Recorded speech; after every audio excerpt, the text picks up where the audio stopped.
दुनिया का सबसे खौफनाक डिक्टेटर आखिर कैसे राज करता है अपने देश पर।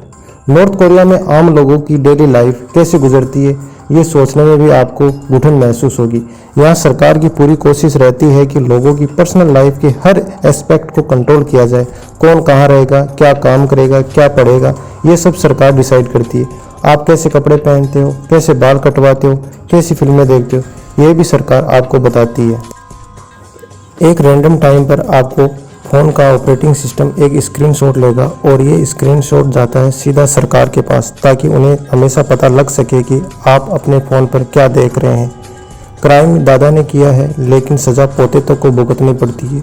ये गिल्ट बाय एसोसिएशन का कानून लागू होता है, इसलिए एक परिवार हर एक सदस्य बाकियों को शक की नज़र से देखता है।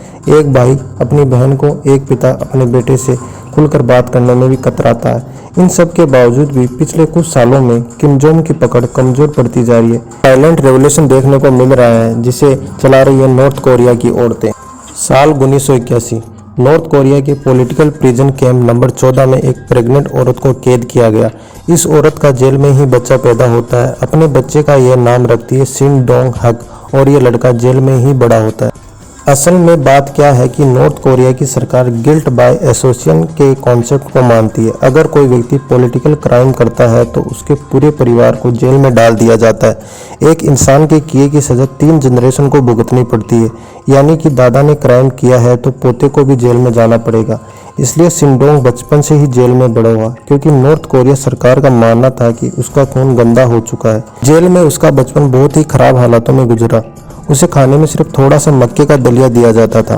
वह जिंदा रहने के लिए घास और चूहे खाने लगता है। इस प्रिजन कैंप में करीब 20,000 कैदी थे और इस कैंप के रूल्स बड़े सिंपल थे। अगर आप भागने की कोशिश करोगे तो आपको सीधा गोली से मार दिया जाएगा। अगर आप किसी दूसरे को भागने की बात करते हुए सुनते हो और रिपोर्ट नहीं करते हो, तब भी आपको मार दिया जाएगा। जब सिंगडोंग 13 साल की उम्र का हो गया था, उसने अपनी माँ और अपने भाई को जेल से भागने का प्लान बनाते हुए सुना। उसे ज़्यादा समझ नहीं थी, छोटा था, बेचारा भूखा था, तो उसने ये बात जाकर गार्ड्स को बता दी, इस उम्मीद में कि गार्ड्स उसे थोड़ा ज़्यादा खाना दे देंगे। इसके 7 महीने बाद सभी कैदियों को ग्राउंड पर इकट्ठा किया जाता है और सबसे आगे सिंडोंग को लाकर खड़ा कर दिया जाता है और उसकी आंखों के सामने प्रिजन गार्ड उसकी मां को फांसी पर चढ़ा देते हैं और उसके भाई को गोली से मार देते हैं। ये सब देखने पर सिंडोंग को मजबूर किया जाता है और इसके बाद 6 महीने तक बेरहमी से उसका टॉर्चर भी किया जाता है। साल 2005 23 साल की उम्र पर सिंडोंग खुद भागने की कोशिश करता है इस प्रिजन कैंप से, और चांस की बात है कि वह सक्सेसफुल हो जाता है। गार्ड्स की नज़रों से बचते हुए किसी तरीके से ये नॉर्थ कोरिया छोड़कर चाइना पहुंच जाता है और वहां से साउथ कोरिया। यही कारण है कि इसकी कहानी दुनिया को पता चल पाती है। आगे चलकर सिंडोंग एक ह्यूमन राइट्स एडवोकेट बनते हैं।